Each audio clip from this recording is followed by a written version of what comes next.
and live stream at the same time. Multitasking is not actually, nobody can really do it.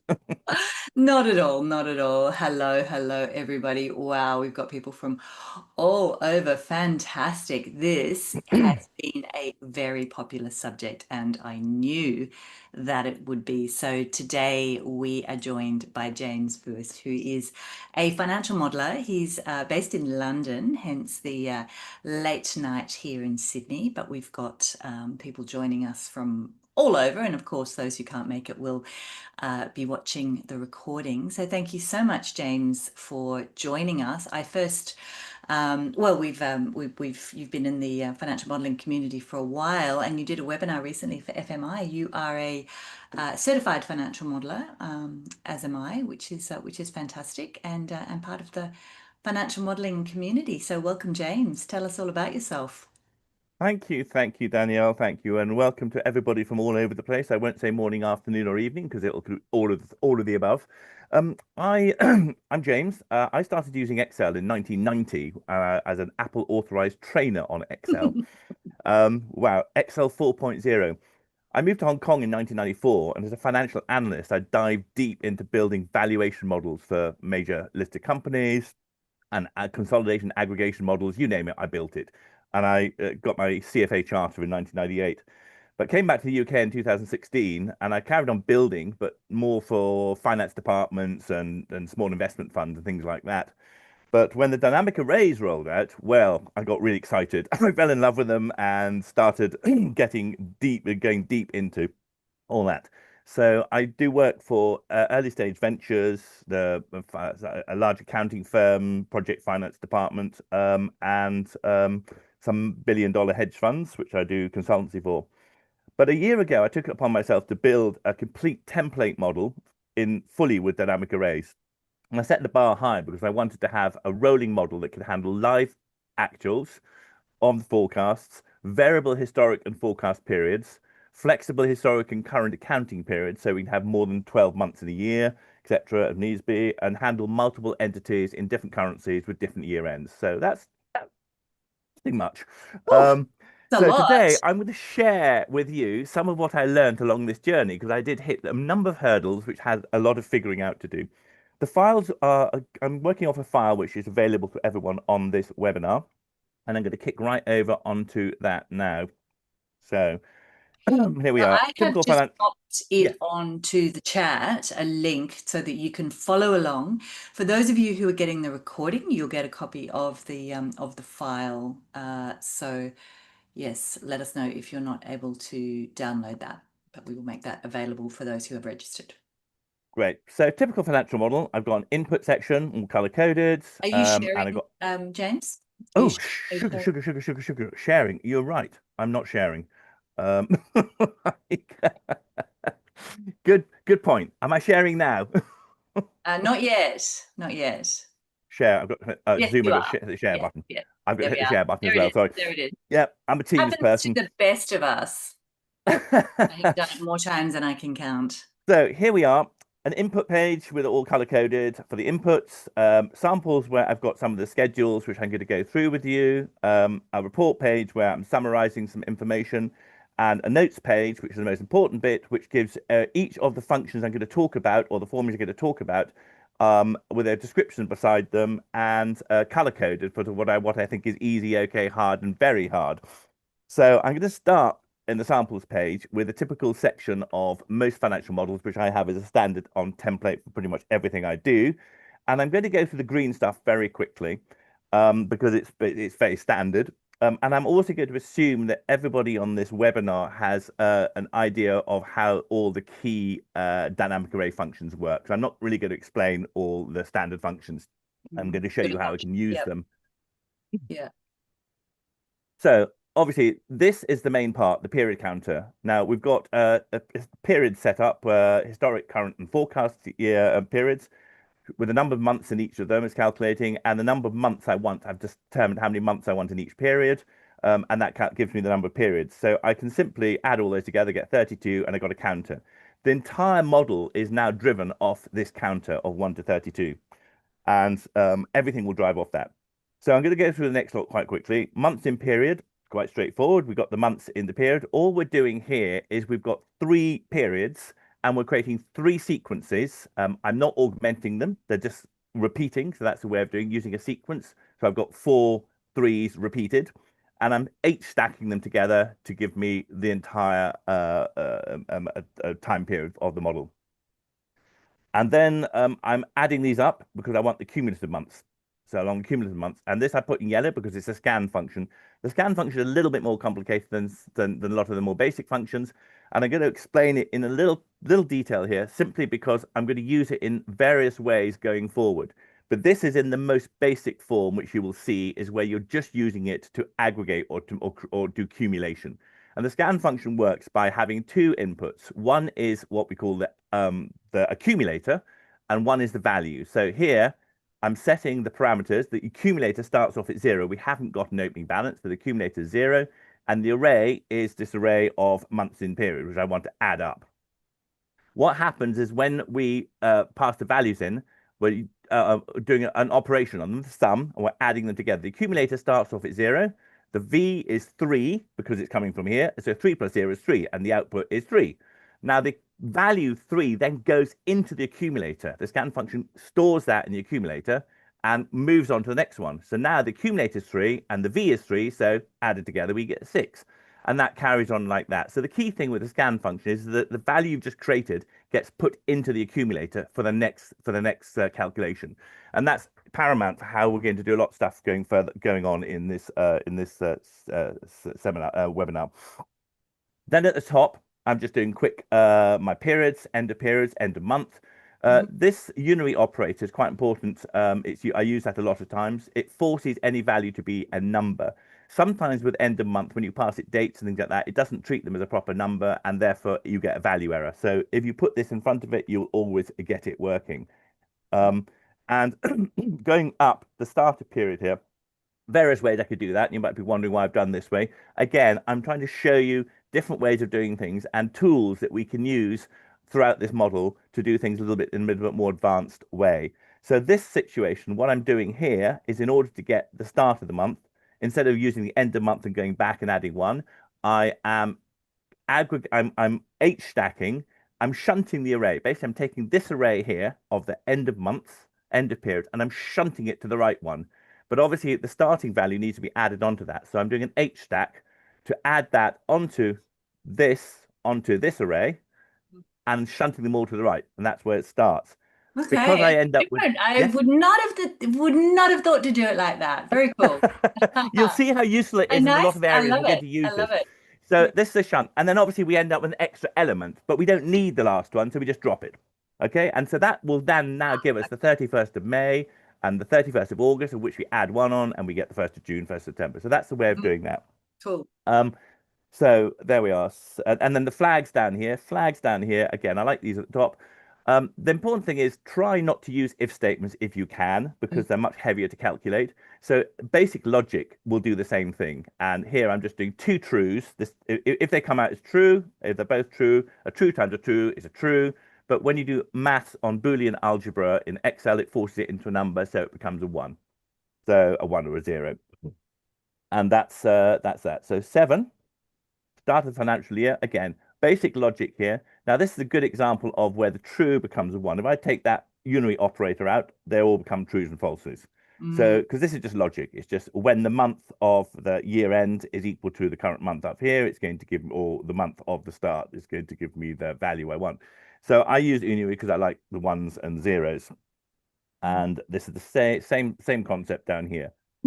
I'm going very quickly because the stuff I really want to cover is coming later and I want time to cover all that stuff.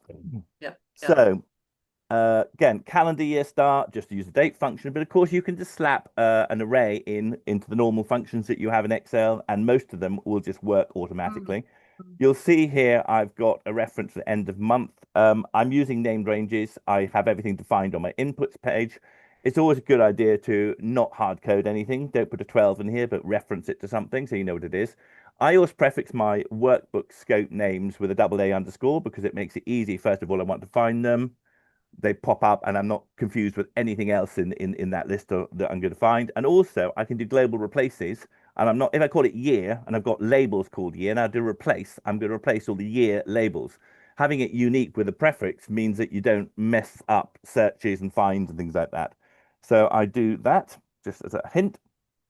Um, then number 9 down here, we're doing the calendar, the financial year here. Financial year here, again, very straightforward, but simple maths. So no if statement here. It's basically if the month, it's the calendar month, which I'm picking up, plus if the month of the year ends is the month up here is greater than the month of the year end, then we've moved into the next financial year. So Hmm. this will turn into a true or false, which will turn into a Nice. 1 or 0 when it is after the plus sign. So that's just year plus 1 if needs be. And that's just, again, getting rid of if statements. Number 10, financial year end. We've done that. Done that. 11, days and periods, simple maths. Go down here. And Mhm. now I'm going to go up to number 12, which is, I'm going to show you this and just go over it quite quickly. But we talked about the scan function a minute ago. This way, what I'm trying to do here is I want to get the accumulation of under each of these arrays, under each of these sections. So the historic year accumulate, sorry, for the years per year. So I want to see how many the aggregation, the accumulation of months in the year for each year. But I want to reset it again at the beginning of the next financial year. So how do I do that? Well, I need a way of resetting it, of knowing when the thing needs resetting. So this looks a bit complicated. It's a let function. I use a lot of let functions because they can break your functions, more complicated functions, down into simple lines, and you can see what's going on more easily. But in essence, the scan function, the problem about the scan function is you can only input a single array into the scan function. You can give an opening value and a single array. What happens if you need to do an operation on 2 arrays? Well, here I'm trying to do an operation. I need the months in period, and I also need to look at my flags. How can I put those into the scan function? Well, the way I do that is to use index. So what I'm doing is in the scan function, I'm passing it a sequence, 1, 2, 3, 1 to 32, there's 32 periods. I'm passing that sequence and then using that sequence in the index function. And now I've got 2 arrays that I'm looking at for my formulas. And I can pick up the values I need for each of them. And all scan is doing is iterating through the columns 1 to 32. And then it's a simple if statement um, in the scan function in here. Again, you can play around with it. You'll have access to the model and see how that works. But the key there is that how do you get more than one array into a scan function? That's something which bothered me for a while until I got my head around it. Mhm. So we've also got down here 13, 30, 14. I've created the quarters here, which I could use my reports. And that's, again, simple maths. These are custom formatted. So this is a 1, 2, 3, not a Q1. Um, Mhm. custom formatting, which is covered by a lot of people. And down here, I've built the full quarters and the year into a label. So that's what I'm going to use for aggregation from doing my sum if in my reporting.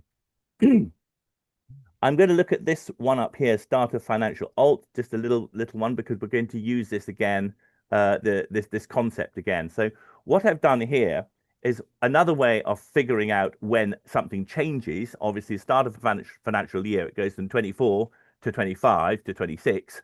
How do we find where these values change using dynamic arrays? Well, one of the neat ways of doing that is to use the map function. And what I've actually done, pop it in here again, um, I'm taking this array, the financial year here, and then I'm taking a copy of that and shunting it to the right like I did before. So exactly the same concept of this shunt. So I'm shunting it and I'm putting a blank in front of it, dropping the last value, and there we are. So we've now got 2 arrays which are offset by 1 column. Now, when the 2 arrays are offset by 1 column, I can compare the values in each column, and when they're different, that's when my start of year, that's when my year starts. So all I'm using is a map function, which again iterates. It's like using a for loop in programming for 1 to 32. It's going to go through each element in these 2 arrays.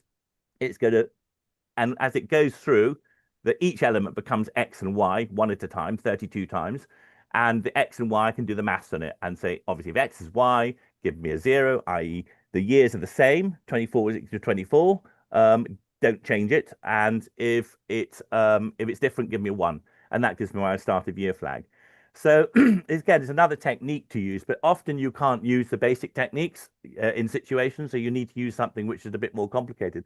And it doesn't need to be start of year. It could be changes of anything else in your data that you need for your model. So again, these are just techniques to be able to deploy when you're using your modeling. So now I've covered all the basic sections of my models, counters and timelines. Um, and I'm ready to move on to the next section. So if everyone's happy with that, I will just carry on. Yes, yes, all Interrupt me, good. Danielle, if there's Fantastic. any Good, questions. good, yeah, great sort of overview of the basic functions that we use in dynamic arrays. Exactly, the basics. Have them all set out, and then you can use them throughout your model. Even if you don't need them, it's just nice to have them in every template. I love these So, okay, timelines, great structure. yeah.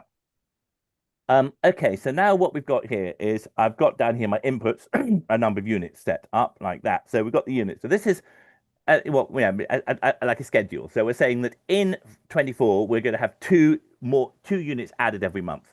In 25 it's 2 units a month. In 26 it's 3 units a month. So a monthly number of units would be in 24 you expect to have 24 new units added. So how do we turn that from an annual schedule like this into a periodic schedule like this? So first of all, I'm going to show you this type of function. Look, again, it looks complicated, the let function, but it doesn't because it's not really. It's just because I'm separating out the inputs. So I'm going to take this off first and show you the output without the months. So now if you look at this, we've got in 2024, financial year 24, we got 2222. In financial year 25, we got 22222222, and we got to 20 to 26 financial year 26 we've got 3333, which is exactly what we wanted here. So 22333, we've stretched those out. Obviously when I get the final answer, this is the months per the units per month, I need to multiply that by the number of periods, a number of months I have in that period, which is why I had the period up here, months in period multiplied by that. But I'm deconstructing this so you can see how it works. Mm. So I've taken the source input, I've taken inputs down here, which is this. This is a dynamic array of the years, and this will change obviously according to how many years I have in my model. Mhm. This won't. This is fixed, and these input data. So what I need to do to make it dynamic, I need to take this entire range up here and then slice it down to the section I need to be dynamic. So what I'm doing here is taking the full input range, which is that I've just showed you, and then I'm using the take function to take the number of columns of this as the length as there are in the titles. So I'm now going to end up with this as my input range. And that's using the take function. So you can see if I take the source data here and pop it into there, you'll see I've now just got that table curtailed to the length of the model I need. But the question is, how do I then get that into stretched out over all the months? And this is where the clever bit comes. And this is the function I came across quite recently. It's been around in Excel for quite a long time, but it's actually extremely useful with dynamic arrays. And it's the mmult. It's the matrix of multiplication function. Never thought I'd use this in my life a few years ago, and now I use it all the time. So matrix That, multiplication, so that's what yes, you're using to, so you've repeated it out for the absolutely. period, and then you Yeah, use the M mult to the make it mmult. go all the way across. So the way the mmult, think of mmult almost like a sum if, but for dynamic arrays. So cancel that. Wow. I want delete Wouldn't have that. thought to do Sorry. it like that. That's very cool. It's very fast too. I did test on a bunch of different calculations, and mmult was by far the fastest. Really? By Hmm. far the fastest, lightning fast. So I've got my inputs. So how does the mmult work? Well, basically, in order to do matrix multiplication, you have to have two matrices with different orientations. So you have to have one matrix with the number of rows that the other matrix has in columns. Hmm. And otherwise you can't multiply them together. And when matrix multiplies, when it works down each row or column, it then adds the answers together. So basically, if you've got a logic if yes or no, one or naught, it will then multiply those numbers, or we'll get a one, or we won't get the number, and then it adds them all up, which is just like sum if. So Wow. it's actually Okay. it's Yeah, actually yeah, yeah. That makes it's sense. actually pretty Yeah. it's actually pretty clever. So if I then take this, so what I got to do is take the years. I'm matching because I've got dynamic array of years going across the top of here. This is going to stretch out into the number of columns I've got here. And I'm saying the number of years in the source, because I've got to have the orientation changing, I'm flipping the direction of that. So I'm using a to column. So in here, I'm using a to column. I'm going to take this with a unary. I'll show you why I need the unary in there as well. And I pop that to my output. And you'll see I've got a matrix now, deep, 6 rows deep, which is how many years I've got, and going the full length of my array of my model here. Okay, and these are just ones and zeros. And if you look at it, if you think look at 2000 and look, well, actually, I can't really show. Yeah, so 2004 is here, and then 2005 goes along 12. So what I've got is ones here, and I've got 12 ones next row down, and then going to have 4 ones the next row down there if you scroll along. And you just see the pattern of these ones and zeros. Now, when I multiply that in my mmult, I end up with this. It's magic. It is magic. It's complete magic. And then all I need to do is multiply by the number of periods, put that back in again, months in periods, and I am in business. Got Mhm. exactly what I want. Um, so that the matrix multiplication is actually phenomenal what it can do. The only caveat with that is if you do large ones. I mean, I've done them with 100,000 rows and things like that. Um, they use up more Excel internal resources. So you have to be a little bit careful that you don't max out Excel's resources. It's nothing to do with the memory on your computer. Uh, It's Excel's internal resources which are hard coded and you can't change. okay. So if you get out of resource errors, you probably use two lots of M mults are okay. M mults are okay, but I use them. But if you use hundreds of thousands of them, size wise, then you might Can I ask hit you a resource issues. question, James? Shoot. So do you use, so you do a lot of investment modeling, like Mm, for hedge funds, and you do a bit of project finance as well, yeah. right? So how much of this stuff do you actually apply in your client models? As I said, I've created this template model which I roll out to a number of clients, which because basically they want something completely dynamic. So I've got 2 or 3 startups which are using these, but I do And quite a lot of they've hands-on work asked with them. you, they've said we want the model to be completely dynamic. Is that I've said I've got this template which is fully dynamic XYZ and it's very complex, has everything in it. And of course they've all got multiple entities and this and that and currency and things like that. So they need something which does that. All very difficult to do that in the normal modeling without a yeah. massive model. And then and how do you roll things forward? How do you say, okay, we need another 12 months on this one, or we need another year on this because we've rolled the whole thing forward. We want to keep our historics, we But want to move forward. can they follow that? Like if you pass this Well, over to a client, can what they you follow can that do. whole let ML thing? Yes, because a lot of the stuff I'm showing this stuff, a lot of this stuff is repeatable and reusable. It's the same mmark function, so I can turn that into a lambda function, and they can just use it like a simple lambda You function. can, but can they Yes, understand it, I suppose, is what I'm well, asking. they can use the function if they don't even need to understand the Yeah, function. It's okay. like, do you need to Yeah. understand how XIRR works? You don't need, you just use it. No, I suppose not. So realistically, they can just use the functions. Yeah. So like a lot of the 5G stuff that Craig Hatmid and I mean, people don't need to understand how they work; they just use them. But most of mine are quite simple. They're not very big functions, and they're just repeatable. And the inputs are Mm. two or three inputs. Um, but I think it depends on what you're doing. Also, you're building your own stuff, building investment analysis stuff, whatever it is that people want to get into this. But the point about this is it becomes a very powerful way. You can't use sum if you pass it an array. So Yeah, SUMIF will work if it's yeah, pointing an array to a range, but not an array. So you yeah. can't use SUMIF. Mm. And that's one of the issues here. So what we have here is, yes, we've got the mmult, and I've used the mmult a number of times. It's a fantastic because it's such Mm. a simple way of doing it. Look at that formula. It's one. That's the length of it. That's It's doing something which. beautiful. It is beautiful, Jane. Love it. So I love it too. Um, and the other thing is, I've got the unary operators in front of these because if you can't pass it blanks, so these inputs got some blanks in them, you'll get an error. So use the unary operator in front of Yeah, those internal calculations, and that forces yeah, the blanks to zeros, and then it all yeah. works. So that's why I use them. I couldn't work Okay. out why the damn thing wouldn't work for ages. I'm Uh-huh. struggling away with this. Why does this one work and that one doesn't? Anyway, so these are things you get, the quirks you get round, and then this is the next. How did you get around the blank thing? Is that what the minus minus is? Microsoft Community Forum. No, but which part of it Oh, that? well, yeah, here. To be perfectly honest, on Is it the both minus parts. minus? Yeah, on both Yeah. parts. To be perfectly, I tend to use it on both parts just in case. obviously, if you're expecting a proper dynamic array to come in, then you don't need it. But if you just standardize the formula with it, the unary is so fast to operate, it doesn't really make any difference to calculation speed. And it just means it's like having if error wrapped around something, really. It just means you won't have Peter problems. Bartholomew is in the house, and he says that he can. We knew he'd be here. Well, he said that summers can often be replaced by group. So that's a Yes, the cool. group is. I mean, I've used this because the group wasn't around until quite recently for a Yeah. lot of, especially in larger investment firms. You know, Mhm. they only got it like a few months ago because they were working still on 2020 Ah, 2502 okay. and things like that.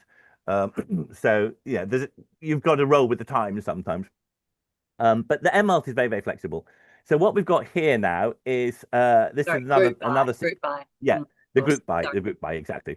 We What knew I've what you got here, yeah, what I've got here is we want to use a scan function now to accumulate to make these cumulative units. But the trouble about the scan function, if I just do the normal scan function, it's going to get to the end of this row at 210, and then it's going to carry on to the next row. It doesn't know where the end is, and this is going to be 210, 210, 210, 211, 214, whatever it is. So that's not what I want. I need to find a way to tell scan to reset at the beginning of each row. So the way we do that, another very lovely little technique, is to create a extra column of NAs. So what I'm doing is I'm using the expand function here to add an extra column onto my array from the top, from up here. And what we end up with is something looking like this. Okay. So there's my NAs. I put them in. Mhm. Now, when the scan function comes along, I've said it it's adding A and V together, but if there's an NA, then just give me V. So what it's doing, it's chugging through here and it's saying, okay, here we are, we're adding everything, we're accumulating everything up basically. Actually, this is showing sorry, cancel that. Yeah, well, I want to show you that. So it's adding these numbers together. It's going through and it's adding them all up, and it gets up to here, and it says, okay, the accumulator is now 12, and the V value is now NA. So that gives me an NA, which results in the NA here, which is expected. Okay. Then it comes on to the next line, and it comes down here, and it says, right, my accumulator is now NA. It's got the previous value, and my V is 0. That's an NA. So give me V. So I want the V value. Okay, I want the V value, not the A plus V value. And Mhm. that's reset it. And then when we've finished, at the end of the function, we just drop the last column of NAs. And now you've got scan function working row by row. Mhm. Okay, resets on each row. And it's got a simple concept in terms of the flexibility of using scan, just to use a little workaround to force it to restart on every row. So that's one thing I've come up with on that. So I'm going to carry on unless there's more questions on that. Go look at the report page. The report page, Oh, we've good. got Um, I just start at the top of the titles on here. So here I've just done my titles along here, and I wanted the 24 to appear with gaps in it, one at the start of every year. So what I've done here, I can show you the breakdown of these. I've done a lot of these things in ways so that I can show you techniques, which you might not deploy here, but you could deploy in other places. So what I've done here is take the titles and here are my years, which I've put in here. Show you the years. There's the years I've just taken from the other side from the inputs. Now, what I need to do is expand that with blanks. So what I've then done is I've expanded that with the number of quarters with blanks. And using the expand function, you can tell it what input, what value you want to put in. So this is now just got that, but the array is expanded out with three more columns of blanks. Okay. And if I put a 99 in there, you'll see it's filled out with 99s instead. So you tell it what you want to have in there. If you don't put anything, you get NAs. Mhm. Okay. And then I'm just flipping this to row. And with the to row or the to column function, you can determine whether it goes by row or column by column. So in this situation, I'm using the default and it's doing it row by row. And I'm ending up with that. Okay. Mhm. So that's a nice way of doing the titles along the top with the gaps in them. The next one is the quarters down here. Another nice little technique I use for repetition. um, I use a lot. It's a lot for repetition because it's very fast. So if I take the quarters, again, the quarters, which I've got are just a sequence, 1, 2, 3, 4, 4 quarters, using my input of quarters in a year. Then I'm repeating them. Now, the if, I use this a lot, this concept of the if sequence. Let's do the repeat. If this bit in here saying, so if I do a sequence of D is 6. This D is 6 up here. It's the model, it's the number of years we've got. So I want to repeat this array of quarters, the 1, 2, 3, 4, 6 times. I just use if. If I do if sequence, sequence is going to return six numbers. It's going to return 1 to 6. And each time, those are all trues. You don't need a false. There's never going to be a false in it. So you don't even need to bother putting a false in, a value for false. And then it's going to repeat this sequence of 1, 2, 3, 4. So boom, there it goes out 4 times, 6 times. And it's a very, very easy, quick way to repeat stuff in your functions. And then obviously I'm just flipping that to row. And this time, instead of going it by row, I want it column by column. So I'm putting the true in here. And I'm ending up with these, which are custom formatted along the top. 1, 2, 2s, 3s, 1, 2, 3, 4, 1, 2, 3, 4, repeated 6 times. And then down here, I'm literally just combining them. This, again, looks complicated. It isn't. It's just because I've done the same thing. I've done exactly what I did with the quarters here, but I've already done the quarters, so I'm just going to use them in the function. And I've done the same with the years, and I've just turned them into text for labels. So I've got my labels along the top. But those are just 2 uses of things like expands and the if sequence function, which I use a lot. I love that. Okay, moving on now. Totals by period. Map function again. What I said before about the map function is the map, just think of it as an iterator. Just think of it as a for loop. So in the map function, I'm passing it the L5, which is my combined lists. These are my headers along there. And I need to match that against these here. Okay. So that's what I'm doing. Okay. And again, if I break it down, these are just the inputs, my years. If you, when I do a let function, I always have an output at the end. Sorry, I'm in the wrong place now, aren't I? I should be down here. No, it should be, where am I supposed to be? Here, there. So I'm then using a filter function. So I'm filtering the values along here. Where are they? Down there. I'm filtering these totals along here by these along the top. I'm just using filter functions. Again, it's different ways of doing this. There's many ways to do the same thing. I'm just showing different techniques that you can use. So the filter goes along here. We're matching it on the titles along here and on the other side, and then summing that up. So that's doing it. For the first time, it's doing it column by column. So for the first column, I'm looking at what's in here, that number there, and I'm doing a filter on this down here by this up here. Okay. So obviously, when you get to these ones, these are we're turning it into quarters from monthly. There's 3 of these, so it's going to add 3 of these together. That's going to give you 9. This one, there's only 1, so it's going to give you 6. And that's how I'm doing. But the filter function only works if I can repeat that for each column, because each column is different. So I'm using the map function to force it into a loop, basically. And that's how that works. Again, it's quite simple once you get your head around it. But just think of the map as an iterator, and then you can use it in all sorts of things. And then I'm doing accumulative, straightforward scan function. Scan, just boom, sum of A and V. Nothing complicated. It's a single row, so we don't need to worry about end of lines and things like that. And the other thing I can Can do, I another way of just, doing, yes. James, can I just ask you about the fact that you've used the lambda inside the scan? So you can replace that with just the sum, but do you use the long form of the No, well, lambda? you can in by row. You can in by row and things. By Mm. row and by column, you can replace it just with the sum function, the Is scan that a function. compatibility thing, or is it, do you just prefer No, it? no, no. The lambda's part of the scan function. You need the lambda inside the scan function. The scan But I, function. So yeah, I by think, row, right. if you're using the by row, so if you're using a by row to sum by row, like I've done down here, so by row or by column, you Mm. can use just a sum function. They used to have the lambda in there. Yes. but they've replaced that to make it much easier. So you Yes, can but still I use a think lambda. you don't need it with the scan either. But I wondered if it's Uh, compatibility. has that changed? I Well, think so. Yeah, I could be wrong. oh, Yeah. I have not seen that because I haven't got it in. Or again, a lot of the stuff I I'm thought doing, they the corporate changed it stuff, where around they the haven't. same time, but I wondered if it was just because it was easier to explain it Uh, and follow which it if you use the full version.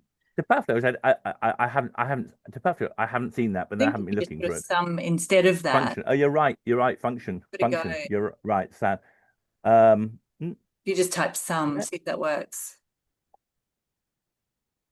that is interesting. Yeah. Oh, some. It's got some. Let's put that in. I don't. Oh, oh, it does. That is new. I didn't know that actually. Ah, Because I'm nearly always using the scan in a slightly different way. So I'm not using it a lot for simple. ah, That's actually really useful. Yes. So you're okay, right. yeah, You're no, right. Paul That's a very says good that good point. doesn't work on some because it doesn't work on some versions, and so that's what I wondered if that was why you Yeah. were I using think that. most of the time I'm having to work with now I think go to 2025-02 or something. Some people are still on. Yes, yes, It's like yeah, yes. which doesn't which Yeah, yeah. Just yeah. as we were getting used to it, No, they should I do know, I that. know. That's actually I did not know that because I haven't really been looking for it. Mm. I knew by row and by column, but I hadn't used it in scan. But so that yeah, okay. Well, we've changed it. You've updated my model for me. Yeah, you can do that. That's fantastic. Always the great thing about doing these webinars, you learn as well as you give. Yeah, yeah. Like a two-way thing. Talking about so going back to this again. So I've also the other thing is the accumulation here. Again, different ways of doing things. Down here, I've got my cumulative totals down here. So I could actually just use those and use an X match on them to find what I'm looking for. But I use an index with an X match. But um, but you have to. The reason I've shown it in here is because obviously, if the three periods here along here, I need to get the last one. These are cumulative. I don't want to get the first one. So I can use X match with a -1 in here to basically give me to count it from the right, from the end as opposed to from the front. So that's going to get me the last value of the index there, which is going to give me the same values.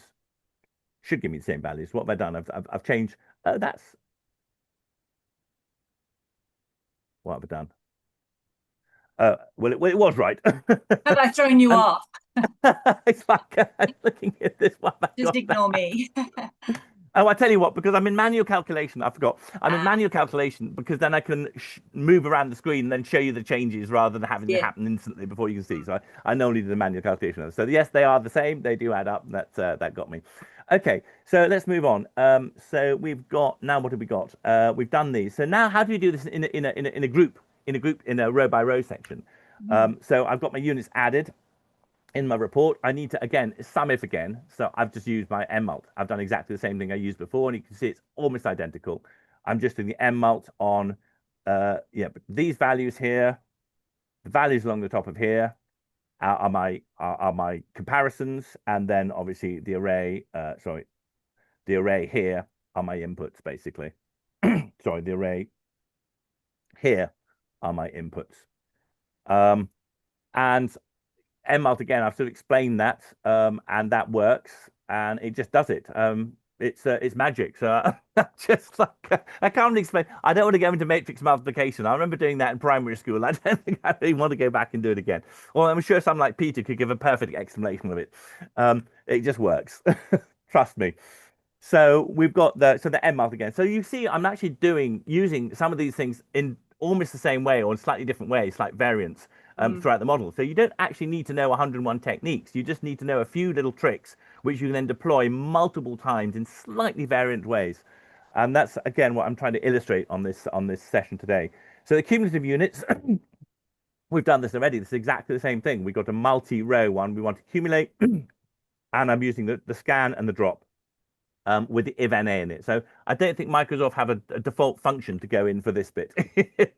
No, some won't help in that, but maybe later on they will include something cool like that. So I have to use a scan in its native form. This is just doing exactly the same thing and accumulating them with the NAs added and then removed at the end. So that covers that. Oh, we're doing quite well on time. I've gone Hmm. really fast through this, so I have lots of time for questions at the end. Yeah, yeah. Um, Next bit I want to cover. Uh, let's just go to my notes and have a look. I've got down to there. Make sure I've covered that. Cumulative units. Okay, so let's look at. I know Peter's going to hate this, but people do seem to like their corkscrews. So I'm going to show you the corkscrew concept Oh, in love, a dynamic love a array. corkscrew. It's actually extremely easy. Um, so here we are. Here's the corkscrew. Now I'm doing everything, you could do this row by row, but I'm doing this block by block because I do a lot of stuff, blah, blah, blah, blah. And you'll see how over here I've got entities. So when I do multiple entities, I don't do them on different sheets. I do schedules with each schedule includes multiple entities in it. So I've got total flexibility of what goes in where, and I don't need to have all this excess space in the model for things I don't need. So an example there is that let's suppose you've got five entities and there's a holding company and a company which operates out of a serviced office or a room or something like that. You don't need to have office rent against every single one. So you've got a block for rent and your overheads, but it only applies. So you don't need 27 lines, of which a lot are blank if you have it on each sheet to replicate company by company. You can use the rows you've got in different ways. Anyway, so I do a lot of stuff in block basis, having mastered these techniques for robot for blocks of data. So really in the corkscrew, I'm going to start from the bottom up in many ways. In fact, I'm going to start from the middle. So here we are. Now these are hard coded, obviously. These are just input values, but obviously in most situations these will be brought in from another part of the model. Mm-hmm. So this bit is not dynamic because I just put the values in to give some texture. So obviously I've got the section in the middle, and the section in the middle can be as many sections as you like. You can expand these out to three, four, five sections if you need to, depending what the inputs are. And then the closing balances at the bottom is literally just the sum of everything. Easy, no problem. It's the sum of each of the sections above, and that works. So that the clever bit is in the top bit, or the mastery is in the top section. You can do it the other way around. You can put the mastery in the bottom section instead. I do it in the top section. And what I need to do here, so what I'm actually doing is I'm taking the inputs, the opening balance, the closing balance from the year before, or the month before, period before, and I'm adding it onto the front. Let's put the data in here. Let's change that to that. And I'm stacking it onto the sum of all the bits in the middle, the bits that do the changes. So obviously in the corkscrew, these sections are what are changing the numbers. This is the total of everything. And we've got an opening balance. So what I've got now is my opening balance plus the changes in each of the previous periods. So if you look at this, the 421 represents this plus this, okay? And the 19 and that add up to 11,014. And as we go to the next month, we move along. So these are all one along, okay, which is fine. So now what I'm going to do is I'm going to use my going to use my drop and scan again, just accumulate them. And I'm just adding it up again, row by row, using my if NA error. And I'm just aggregating these. So there's the opening balance. This is going to be opening. This is going to add up to these two, and the next one, this one, will end up with these three. And that's how it's going to work. So let's put my output in again. I've got my array here and put my output down here. And there we are. It all just adds up. And it's simple as that. It's actually not complicated. And if you think of it, just the fact that if put the master in one place, don't overcomplicated it, and all you're doing is adding up the bits in the middle and then doing accumulation on them with Mm-hmm. your scan, and that works really well. So I've got a multi-row corkscrew sitting here without any difficulty at all. And I always, at the end of things, I always do the increase decrease as well as part of that process, which is literally just one minus the others. It's again very easy. So you can see how nice and neat all this is. It's not one function. It's actually very, very lightweight. And nice thing is you can remove rows and column. You can insert columns. You can remove columns, and the thing carried on working. Obviously, excluding the fact that it's inputs here. So that is my corkscrew. Right, the next bit is what I've got after corkscrew. I want to show you this is a very nice little technique. So an example of things like I'm saying interest rates here. Actually, things like tax rates are a really good one as well, because these things don't change all the time. Interest rates actually do change quite a lot, but tax rates don't change a lot. So you don't want to be filling in every year the same details. So I've got this years, and I'm saying, but look, in this example, the interest rates, I'm saying 3%, 4%, 5%, and 27 and 28 is going to stay at 5%. I don't need to bother putting anything in there. So I can actually, a lot of data input is much easier when there's less. You have to fill it out in every single cell, and it's easy to see when things change too. But I obviously, to use this, I need to have the 5% and the 5% in here. So I do that down here. And how do I do that? I can fill in the previous value. Again, back to our lovely friendly scan function. It's so versatile. So what I'm doing here, I'm taking the input. Okay, I'm taking the input here, which is number of years. And then I'm taking the input of all of this. And then I'm slicing it down by using the take function Mhm. to get it down to this size. So it matches my data set size because I don't want anything to go beyond 29. And so I've got my rates now. There we are, rates used. And I've got my rates in there. And so now all I do need to do is use the scan function again. And again, this is why I explained at the beginning how the scan function works. Um, the key thing about the scan function is that I'm inputting the rates and an initial value, which is zero because I don't need an initial value. And it's going to go through the accumulated V and the inputs to the lambda function. And then I'm using a little if statement in here saying if V is blank, give me A, otherwise give me V. Now remember how every time it goes through, it iterates through each column, the A becomes the value of the previous calculation. So we start off here at 3. 3 is not blank, V is not blank, so it's given me V. 4 is not blank, it's given me 4. The 5 is not blank, it's given me 5. This one is blank. 27 is blank. So when it comes to 27, it's blank. So it's given me A. Now A has obviously got the value from the previous calculation, which is A, which is 5. So it will now put the A in, and it's going to carry on dropping in the A until it finds another non-blank. So that way, what I'm doing is I'm filling in all the missing entries in the middle Mhm. when it hasn't changed. Um, and it's a nice way of just filling in the missing values. So you don't actually need to have data in every single cell. You can carry it forward or carry it down, depending which way you're going. And the same thing comes here. When I want to do it in a block, I've done exactly the same thing. And it's just a slight variation on my, again, the top bit's the same, just getting the data set that we need.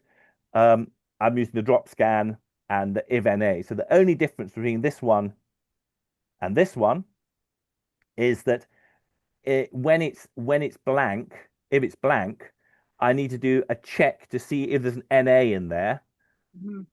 as I did in the other ones, to reset the row, um, and give it a 0 if there is an NA, and that will start it again. That will reset the accumulator to 0. So that means I can have blanks along here, and if I take this 2 out of here, for instance, this will be blank. It will start off at blank, and it'll blank until I put a value in. I put a 5 in there. You can see how basically it starts here and it carries forward. Obviously, in this situation, at the beginning, you need to have an input value for each row to start with, so it doesn't make sense having a blank. um, but that means those values will always carry along. So again, it's just a variation on the scan function. The scan and the drop function going and the NA function, they go really well. You can do an awful lot with those. And that's one of the key things I really wanted to show there. Mhm. There's one more big issue that I encountered when I was doing the model, in that you deal with actuals, often dealing with Mhm. actuals. So, for instance, I've got a bunch of data coming in. That's my parts of my chart of accounts. And I've got year by year, the data is filled into my model along here. But I've also got dynamic arrays in here, okay, along here and here.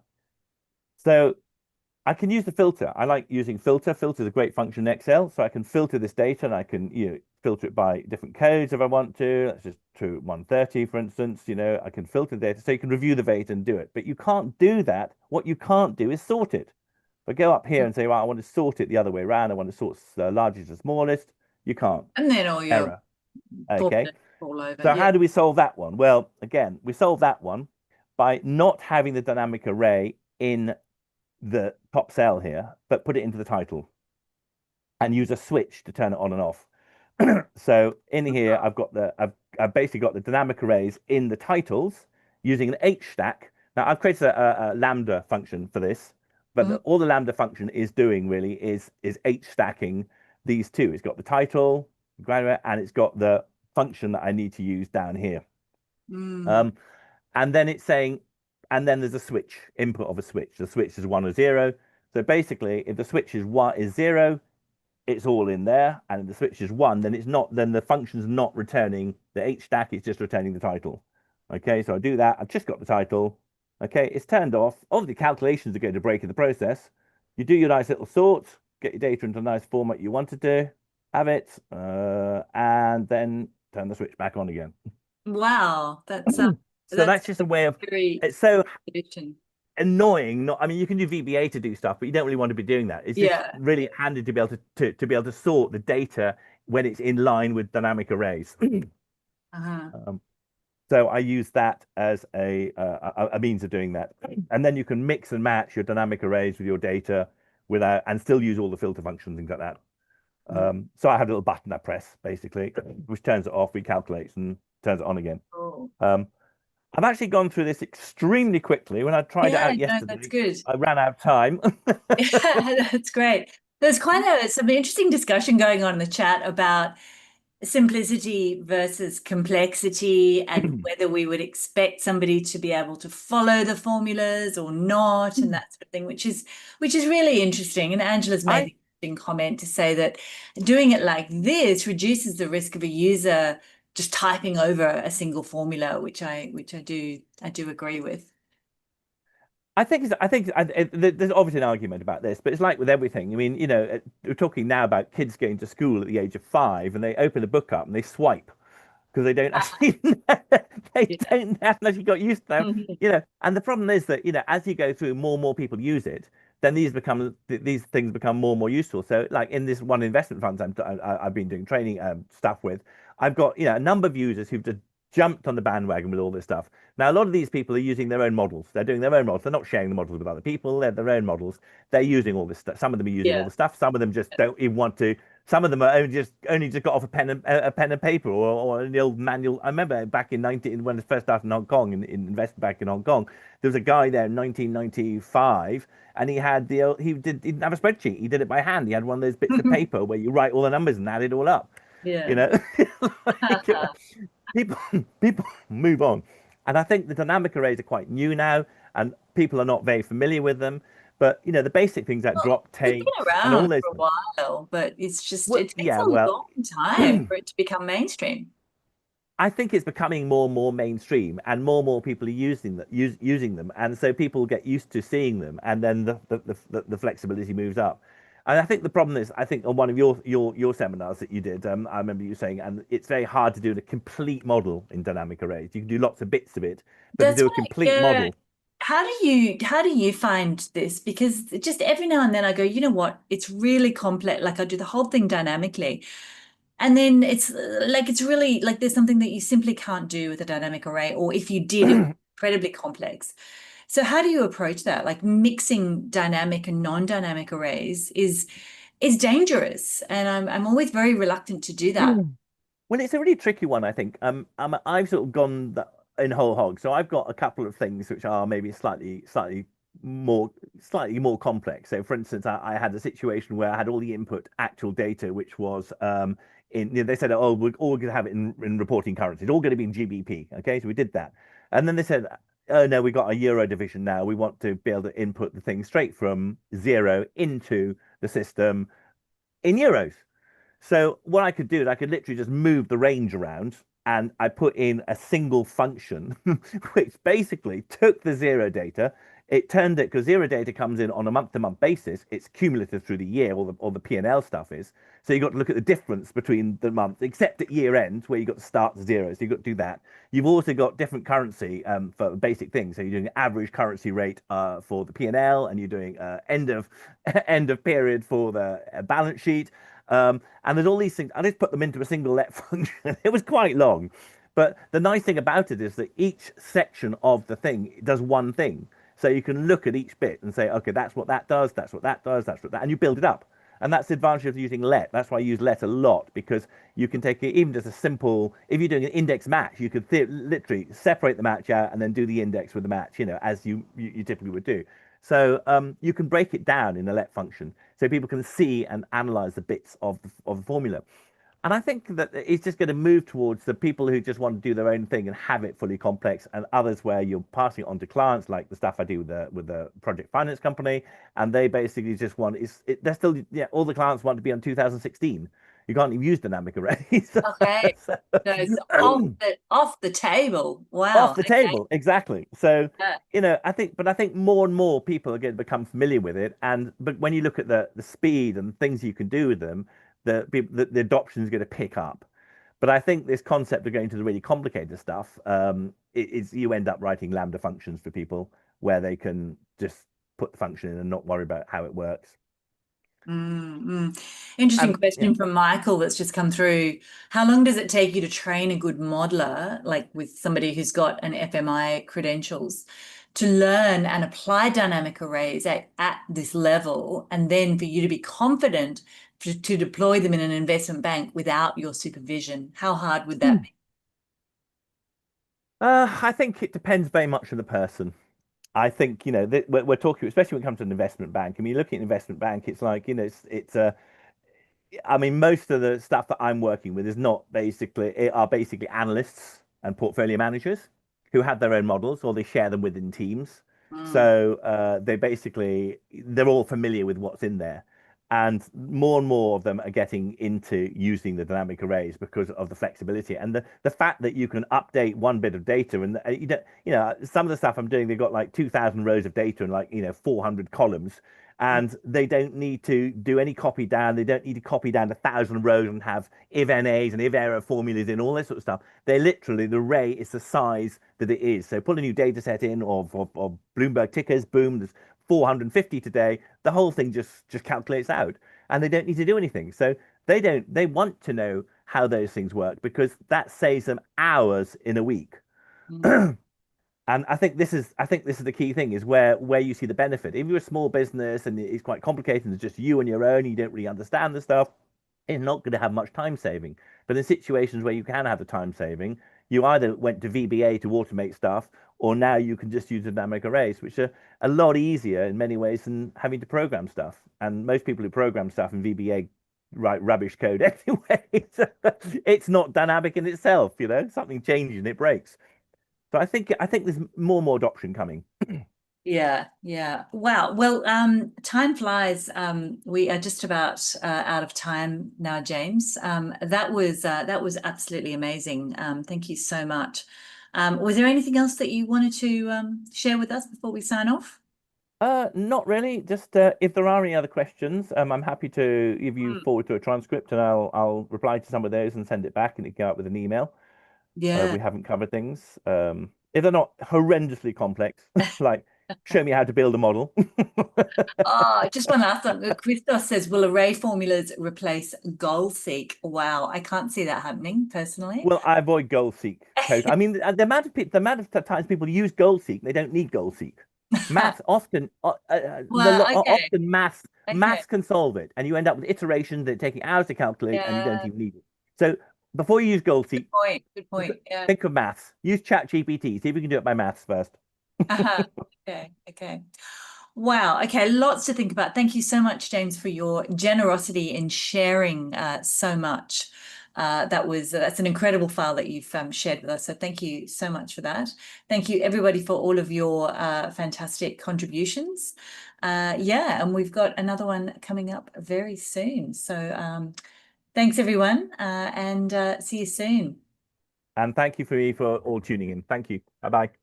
Bye. Bye.